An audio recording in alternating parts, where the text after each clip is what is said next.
नमस्कार दोस्तों, जय जोहार। मैं कौशल तिवारी और बिहनिया संजय में आपका स्वागत है। भारतीय जनता पार्टी क्या अब उत्तर प्रदेश में भी बुरी तरीके से घिर जाएगी? यह सवाल इसलिए उठ रहा है क्योंकि बिहार और महाराष्ट्र में जिस तरह की रिपोर्ट आ रही है उसके बाद यह स्पष्ट होने लगा है कि भारतीय जनता पार्टी यहां दहाई सीट भी नहीं जीत पाएगी। ऐसे में सारा दारोमदार यदि भारतीय जनता पार्टी के लिए उत्तर प्रदेश है तो क्या इंडिया गठबंधन ने अब उत्तर प्रदेश में भारतीय जनता पार्टी को घेरना शुरू कर दिया है? दरअसल पिछले 2 चुनाव में भारतीय जनता पार्टी ने सबसे ज्यादा सीटें उत्तर प्रदेश में ही जीती हैं और कहा जाता है कि दिल्ली का रास्ता उत्तर प्रदेश से होकर ही जाता है। तब जिस तरीके की रणनीति बनाना शुरू की है उससे क्या भारतीय जनता पार्टी उत्तर प्रदेश से भी हाथ धो बैठेगी? यह रणनीति इसलिए महत्वपूर्ण हो गया है क्योंकि यदि इंडिया गठबंधन को नरेंद्र मोदी को हराना है या मोदी सत्ता को हटाना है तो उत्तर प्रदेश में रणनीति बेहद महत्वपूर्ण है। और शायद यही वजह है कि जिस तरह से बनारस के अजय राय ने उन्हें कांग्रेस प्रदेश अध्यक्ष भी बनाया उत्तर प्रदेश का, उन्होंने जिस तरीके से कहा कि राहुल गांधी अमेठी से और प्रियंका गांधी को बनारस से लड़ना चाहिए। अजय राय बनारस के ही हैं और ऐसी परिस्थिति जब निर्मित हो रही है तो क्या सचमुच कांग्रेस इस दिशा में आगे बढ़ रही है? यकीनन, क्योंकि पहले भी नीतीश कुमार के उत्तर प्रदेश से लड़ने की बात कही जा रही थी और कहा जा रहा है कि वे फूलपुर सीट से चुनाव लड़ सकते हैं। फूलपुर सीट से कभी देश के पहले प्रधानमंत्री जवाहरलाल नेहरू ने भी चुनाव लड़ा था और बम्पर जीत दर्ज की थी। तो क्या नीतीश कुमार फूलपुर आ जाएंगे? और यदि वे फूलपुर आ रहे हैं तो यकीन मानिए कि आसपास के समूचे सीट पर इसका प्रभाव पड़ेगा और भारतीय जनता पार्टी की दिक्कत बढ़ जाएगी। दूसरा जो महत्वपूर्ण बात है वह यह है कि उत्तर प्रदेश में दलित वोट, यादव वोट, पिछड़ा वोट बड़ी संख्या में है और इन वोटों की घेराबंदी अब तक मुलायम सिंह यादव और उनके बेटे अखिलेश यादव तो दूसरी तरफ दलित वोटों को मायावती घेर कर रखी थी। इसके अलावा बड़ी संख्या में मुस्लिम वोटर्स भी हैं और दलित मुस्लिम गठबंधन यदि हो जाए तो कांग्रेस के लिए ही नहीं इंडिया के लिए भी यह बेहद ही महत्वपूर्ण होगा। और जिस तरीके से पिछले विधानसभा चुनाव में मायावती को लेकर चर्चा रही या अब भी जिस तरीके से उनके भाजपा से नजदीकियां को लेकर चर्चा है उसे लेकर क्या दलित वोट को छीना जा सकता है? यकीनन, क्योंकि कहा जा रहा है कि दलित वोटरों को इन दिनों नेतृत्व की तलाश है और वे भी कांग्रेस की तरफ मुंह किए हुए हैं।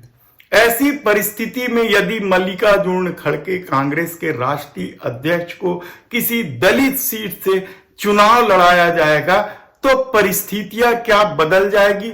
दलित वोट क्या मायावती से परे जाकर कांग्रेस की तरफ मूव हो जाएंगे, कांग्रेस की तरफ चले आएंगे? यह सबसे महत्वपूर्ण बात उत्तर प्रदेश की राजनीति में इन दिनों जबरदस्त ढंग से चल रही है और कहा जा रहा है कि बनारस से यदि प्रियंका गांधी सचमुच लड़ने को तैयार हो जाएगी तो नरेंद्र मोदी को बनारस छोड़कर भागना पड़ेगा। यह चर्चा का विषय है। हालांकि पार्टी के भीतर भी इस बात पर मंथन हो रहा है कि क्या नरेंद्र मोदी को बनारस को छोड़कर दूसरी और सीटों पर लड़ना चाहिए। लेकिन सबसे बड़ी बात तो अभी भी अखिलेश यादव को लेकर है, समाजवादी पार्टी को लेकर है, क्योंकि अखिलेश यादव कितना बड़ा दिल दिखाते हैं। हालांकि उन्होंने हाल में ही एक खबरिया चैनल को दिए इंटरव्यू में कहा कि वे बड़ा दिल दिखाने को तैयार हैं, और पिछले बार भी जब मायावती से उनका गठबंधन था तो बड़ा दिल दिखाए थे। और यही वजह है कि मायावती जो जीरो में थी 2014 में, वह 8-10 सीटें जीत ली थी और समाजवादी पार्टी 5 की 5 सीटें में ही रही थी।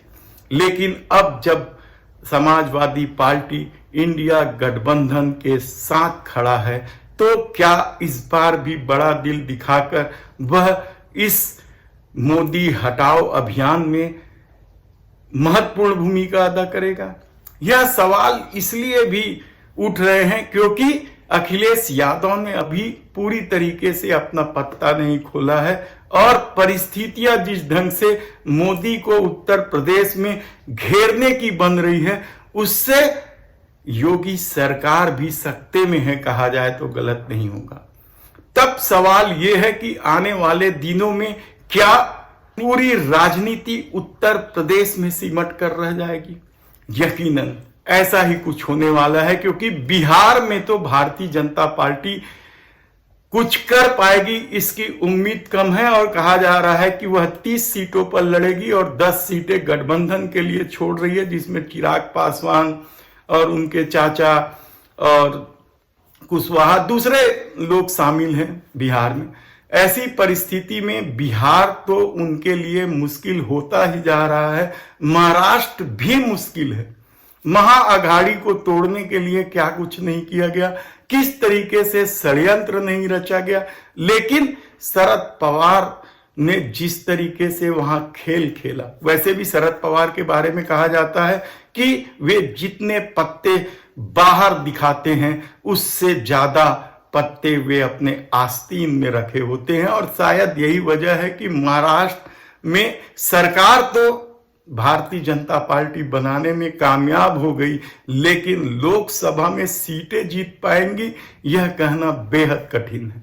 और जब महाराष्ट्र बिहार भी चला जाएगा, हालांकि ये 2 राज्य ही काफी हैं मोदी सरकार को सत्ता से बाहर रखने के लिए, लेकिन यदि उत्तर प्रदेश में भी इस तरह की रणनीति बन रही है, 4 बड़े चेहरे नीतीश कुमार, मल्लिकार्जुन खड़गे, प्रियंका गांधी और राहुल गांधी, ये 4 बड़े चेहरे यदि मिलकर चुनाव में अखिलेश यादव को शामिल करके नया खेल खेल दे तो भारतीय जनता पार्टी यहां भी आधी संख्या में पहुंच जाएगी। अभी उनके पास 62 लोकसभा की सीटें हैं, और कहा जा रहा है यदि यह रणनीति कारगर रही तो भारतीय जनता पार्टी को 30-35 सीटों से ज्यादा उत्तर प्रदेश में नहीं मिलेगा।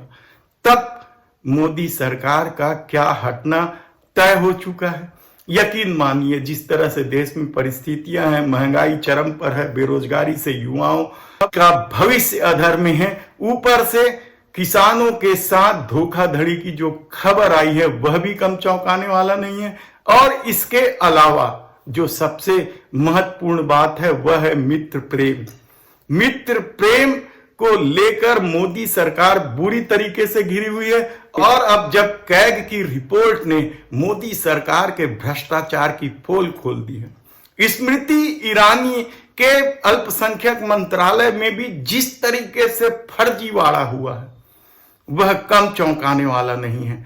शायद यही वजह है कि जब एक खबरिया चैनल के पत्रकार ने स्मृति ईरानी से टमाटर को लेकर सवाल किया तो स्मृति ईरानी एक ढंग से उन्हें धमकाने लगी कि तुम्हारे जेल वाले मामले को भी तो देखा जा सकता है। यानी किस हद तक धमकाने की कोशिश इस दौर में हुई है, विरोध के स्वर को कुचलने की कोशिश हुई है, और ईडी सीबीआई के माध्यम से जिस तरीके से विरोधियों को बदनाम करने की कोशिश की गई है उससे लोग अनजान भी नहीं है। और शायद यही वजह है कि अब 2024 को लेकर भारतीय जनता पार्टी बुरी तरीके से तिलमिलाई हुई है, और शायद यही वजह है कि सतपाल मलिक और प्रशांत भूषण जैसे लोगों ने कहा है कि भारतीय जनता पार्टी चुनाव के लिए कुछ भी कर सकती है। अब देखना है कि आने वाले दिनों में राजनीति किस करवट लेती है। धन्यवाद।